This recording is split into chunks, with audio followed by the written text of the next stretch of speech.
কেমন আছো বন্ধুরা? আশা করি ভালো আছো, আর আমিও অনেক অনেক ভালো আছি। আমি কোথায় যাচ্ছি অবশ্যই তোমাদের সাথে শেয়ার করব। তো তার আগে ভিডিওটাকেও স্কিপ করো না, দেখতে থাকো। মৌমিতার চ্যানেলে তোমাদের সবাইকে ওয়েলকাম। কোথাও যাওয়ার হলে ওর আগে আমার সাজা কমপ্লিট হয়ে যায়, বাট আজকে ও আমার আগে থেকে সেজে নিয়েছে। আর নিয়ে দেখো, ক্যামেরার সামনে বসে পাকামো করতে শুরু করে দিয়েছে। আমার আগে হয়ে গিয়েছে, আমার আগে হয়ে গিয়েছে তো বলেই যাচ্ছে। আমি বললাম ঠিক আছে, আর 2 মিনিট দ্বারা আমারও হয়ে যাবে। তো ফাইনালি আমারও হয়ে গেছে, সিম্পল সেজেছি, খুব একটা সাজিনি। এই গরমে আর বেশি সাজা যাবে না, কারণ যা গরম পড়েছে, বেশি গামলা দেখতে হবে না। এই গরমে আমি তেমন কিছু সাজিনি, কিন্তু যা গরম পড়েছে, জাস্ট একটা সিম্পল ড্রেস পরে বেরিয়ে পড়েছি। কারণ বেশি দূরে নয়, বাড়ির ধারেই পুজো, 5 থেকে 7 মিনিট লাগবে যেতে। তো তার জন্য সিম্পল একটা ড্রেস পরে বেরিয়ে পড়েছি। এবার দিদিরাও যাবে, তো তার জন্য দিদিদেরকে ডেকে এসেছি। দিদি বলছে হ্যাঁ চল, আমি যাচ্ছি পিছন পিছন। আর আমি বাচ্চা কটাকে নিয়ে আগে বেরিয়ে এসেছি, যেহেতু ঠাকুর এখনও বেরোয়নি, তো তার জন্য আমি যেখানেই যাই একটু আগে আগেই যাই। সেটা যেখানে মেয়ের প্রোগ্রাম বলো, আর কোনো জায়গায় যাওয়ার কথা হলেই আমি আগেই সেজে গুজে রেডি হয়ে বেরিয়ে পড়ি।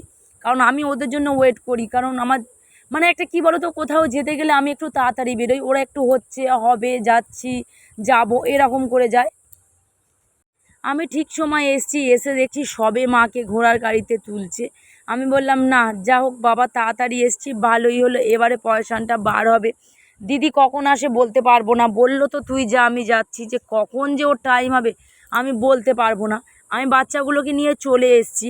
আর এখানকার কালী পুজো এবছর নিয়ে 25 বছর কমপ্লিট হবে।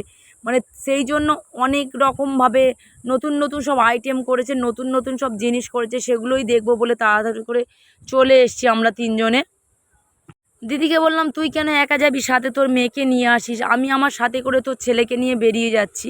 আমি একটু আগে আগেই যাই, দেখি কি হচ্ছে ওখানে গিয়ে। আমার তো অনেক বন্ধুবান্ধব আসার কথা আছে, বাট তাদের সাথে যদি দেখা হয়, একই পাড়াতে বাড়ি, তাদের সাথে যদি দেখা হয় খুবই ভালো হবে।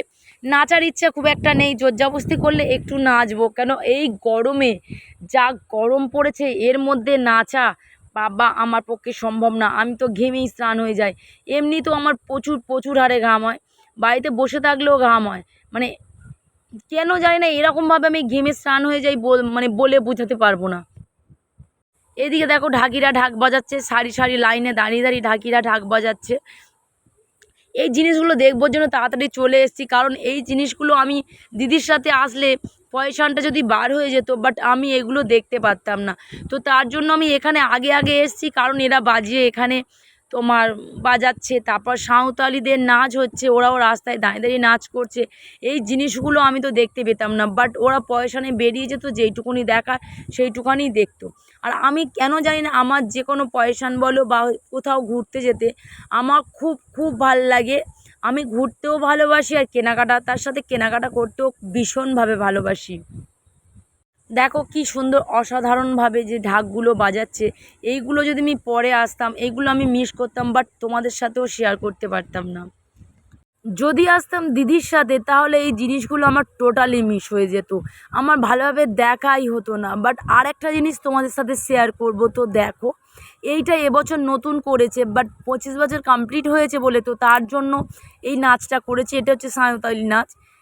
এত ব্যাপক লাগছে আমার, যে কি বলবো, যে সামনাসামনি এরকমভাবে দেখতে, বাট দেখেছি অনেক অনেক জায়গা, বাট নিজের পাড়াতে এরকমভাবে দেখতে মানে বেশি ভালো লাগে। বাট আমি তো আগে গিয়ে ওদের সাথে ছবি তুলেছি, কটা ছবি তুলতে আমার খুবই ভালো লাগে। তো তার জন্য কটা ছবিও আমি আগে থেকে তুলে নিয়েছি। আর আমার মেয়ে একটু ভয় ভয় করছিল যে না তুলবো না মা, তুলবো না। আচ্ছা ঠিক আছে, তুই না তুলিস না তুলবি, আমি তো কটা ছবি তুলে নিই বলতে, এই দিদিদের সাথে মানে কথা বলে আলাপ হয়ে গিয়েছে, বাট কটা ছবিও আমি তুলে নিয়েছি এদের সাথে। এবছরটা 25 বছর কমপ্লিট হচ্ছে বলে সব নতুন নতুন, মানে ঢাকিদের যেই সেটটা, ওটা টোটালটাই নতুন। তারপর এই যে সাঁওতালিদের নাচটা, এটা টোটালটাই মানে নতুন। এবছর 25 বছর কমপ্লিট হয়েছে বলে এইগুলো করেছে, বাট এমনি বছর তোমার বক্স, মানে ঘোড়ায় ঠাকুর, এগুলো প্রত্যেক বছরই হয়। ঘোড়ায় মা তো প্রত্যেক বছরই যায়, বাট এইগুলো একটু এবছর একটু নতুন আইটেম, নতুন রকমভাবে করেছে। এই লাইটিংগুলো এগুলো নতুন করে করেছে। তা এত ভালো লাগছে এই রাতটা, কি বলবো, ব্যাপক ব্যাপক লাগছে আমার। তোমাদের কাদের কাদের ভালো লাগছে অবশ্যই কিন্তু কমেন্টে জানাতে ভুলো না। আমি তো ভুলেই গেছি, মাকে তোমাদের ভালোভাবে দেখানোই হয়নি যে মা ঘোড়ার ওপরে বসেছে কেমন লাগছে, সেটা তোমাদেরকে দেখাতেই ভুলে গিয়েছি। বাট ওগুলো তোমাদের সাথে শেয়ার করছি, আসল জিনিসটা আমি শেয়ার করতে ভুলেই গেছি। তো দেখো, এটা হচ্ছে আমাদের মা।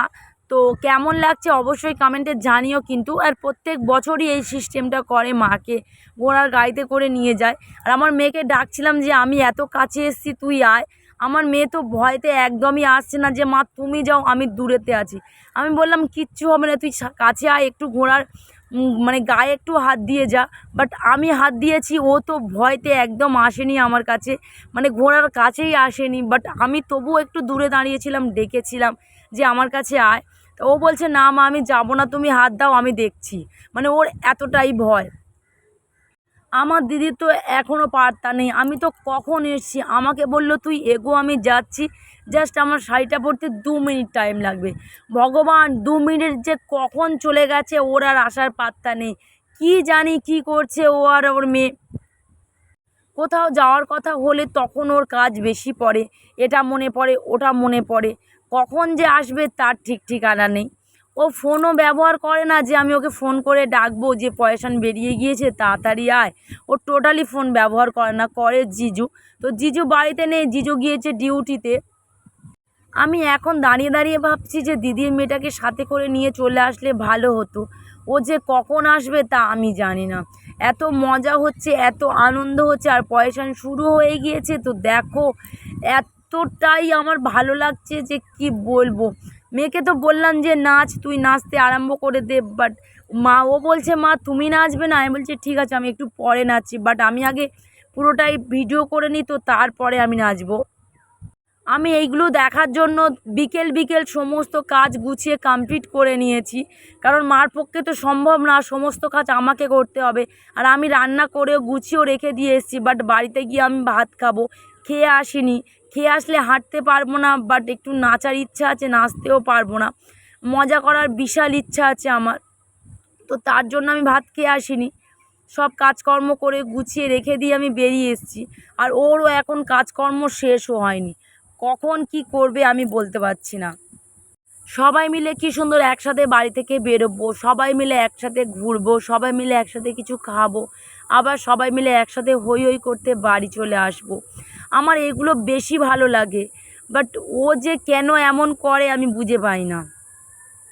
এবছর পুজোয় অনেকটাই মজা করেছি, আগের বছরের তুলনায় এবছরটা অনেক মজা হয়েছে। আর আমরা এক পাক ঘুরেও চলে এসেছি। বাট এবার মন্দিরের সামনে চলে এসেছি, মাকে নিয়ে যাবে, কারণ এখন বাজে প্রায় 11টা 15 হয়ে গিয়েছে। আর মাকে নিয়ে চলে যাবে, মাকে মন্দিরে বসিয়ে তারপর 12টা থেকে আবার পুজো আরম্ভ হয়ে যাবে। তো তার জন্য মাকে নিয়ে চলে যাচ্ছে। আর এদিকে ব্যঞ্জো আর বক্স সাইডে রেখে দিয়েছে, যাদের নাচার ইচ্ছা হবে তারা এখানটাতে নাচবে। আর অনেকটা দেরি হয়ে যাচ্ছে বলে ওই জন্য মাকে আগে নিয়ে বেরিয়ে গেল। যেহেতু মাকে মণ্ডপে বসাবে, মার সব জিনিসপত্রগুলো গোছাবে, ঠিকঠাক করবে, তারপরেই পুজো আরম্ভ হবে। তো তার জন্য তাড়াহুড়ো করে বক্স সাইডে রেখে মাকে আগে নিয়ে চলে গেল।